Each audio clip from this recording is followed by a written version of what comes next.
안녕하세요. 똑똑쇼츠입니다. 오늘은 최근 뉴스에서 가장 뜨거운 화두, 바로 노란봉투법에 대해 이야기해보겠습니다. 아마 여러분도 요즘 뉴스나 SNS에서 노란봉투법 통과, 기업 반발, 노동계 환영, 같은 제목을 많이 보셨을 겁니다. 그런데 막상 이 법이 정확히 뭘 의미하는지, 또 왜 이렇게 사회적으로 논란이 되는지 궁금하신 분들이 많을 텐데요. 오늘은 그 내용을 쉽게 차근차근 설명드리겠습니다. 1.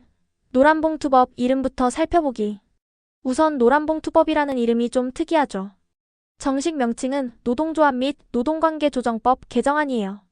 그런데 왜 굳이 노란봉투라는 별명이 붙었을까요? 그 배경은 2014년으로 거슬러 올라갑니다. 당시 쌍용자동차 파업 과정에서 회사가 노동자들에게 막대한 금액의 손해배상 청구와 가압류를 걸었습니다. 가정이 파탄나고 삶이 무너지는 노동자들이 속출했죠. 그때 시민들이 작게나마 도와주자는 의미로 노란 봉투에 성금을 담아 노동자들에게 전달했습니다. 그래서 이후 노동자들에게 무리한 손배가압류를 막자는 취지의 법안을 통칭해 노란봉투법이라고 부르게 된 겁니다. 2. 법안의 핵심 내용. 그럼 이번에 통과된 법안의 핵심을 정리해볼까요? 크게 세 가지로 나눌 수 있습니다.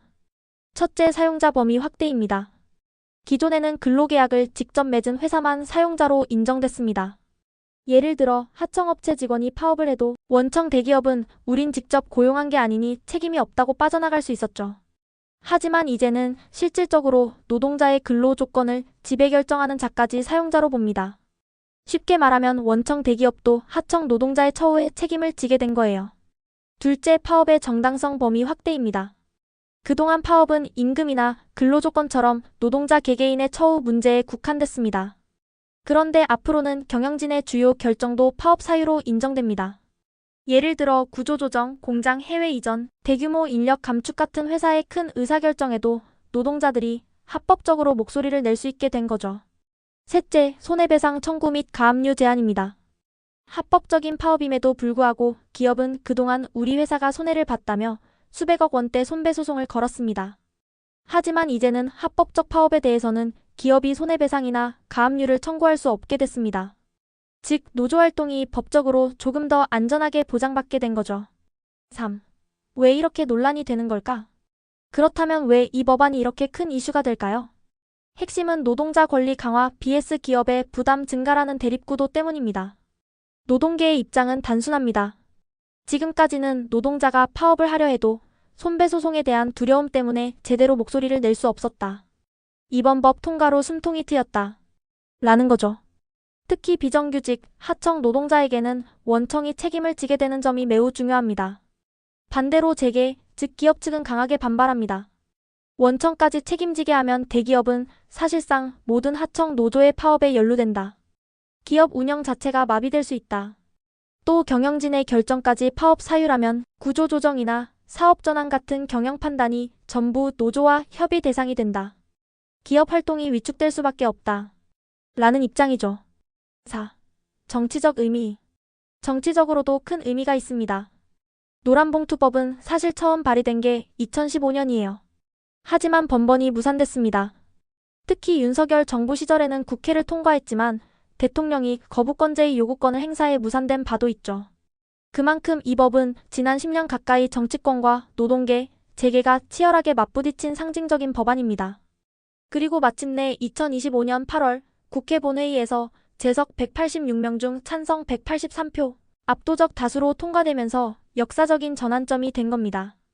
5. 앞으로의 변화. 자, 그렇다면 이 법이 시행되면 어떤 변화가 있을까요? 첫째, 노동자들의 파업 환경이 달라집니다. 손배가압류 부담에서 벗어나 조금 더 자유롭게 목소리를 낼 수 있게 됩니다. 둘째, 원청 하청 관계에도 변화가 옵니다. 원청 대기업은 이제 하청 노동자의 근로조건에도 책임을 져야 하기 때문에 하청 구조나 계약 방식이 바뀔 수 있습니다. 셋째, 기업 경영에도 직접적인 영향을 줍니다. 구조조정이나 해외 이전 같은 결정이 더 조심스러워지고 노조와의 협의 과정이 늘어날 가능성이 큽니다. 물론 이런 변화가 무조건 긍정적인 것만은 아닙니다. 노동자는 권리를 더 보장받게 되지만 기업 입장에서는 부담이 커지고 투자 환경이 위축될 수도 있습니다. 즉, 한국 경제 전반에도 영향을 줄 수 있는 사안인 거죠. 6. 마무리.